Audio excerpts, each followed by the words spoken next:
When we're working with businesses to help them improve their sales results or gain more consistent results, one of the first things that we want to teach is the trust, need, help, close philosophy. But actually, there's a lot to be said for strong sales system design. And what do I mean by that? I guess there are a few rules of thumb. The first thing I want to talk to you about is the importance of qualification, right? And people often think that qualification is about weeding out the good from the bad inquiries pretty early in on the process. And to be fair, that is right.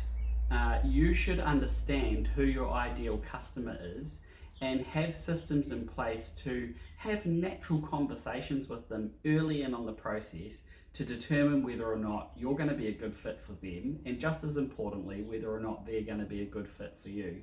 And so you do want to qualify people through your sales process early on.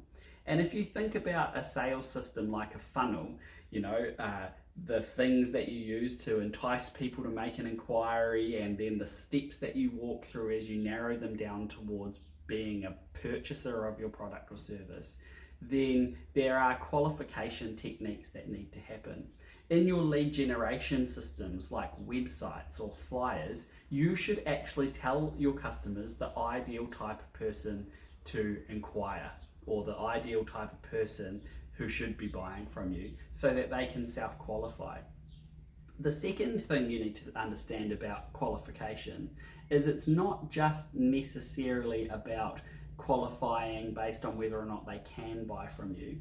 It's also about walking your customer through steps so that at each stage of the sales process, they become more enthusiastic about engaging with you. So a good sales system actually is designed around multiple steps in a sales funnel that gets your customer closer and closer to buying.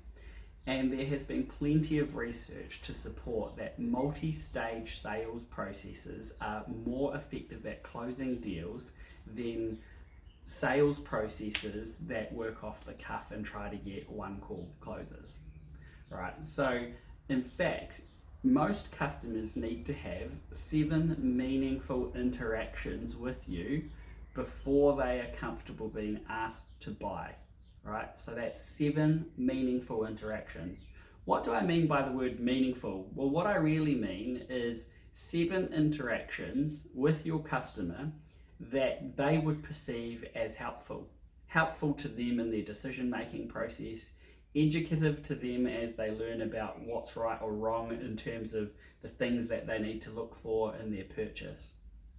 So a meaningful interaction could be as simple as getting useful information off a blog on your website. A meaningful interaction could be as simple as following up with an email with advice, or a quick phone call to ask them if they've got any more questions.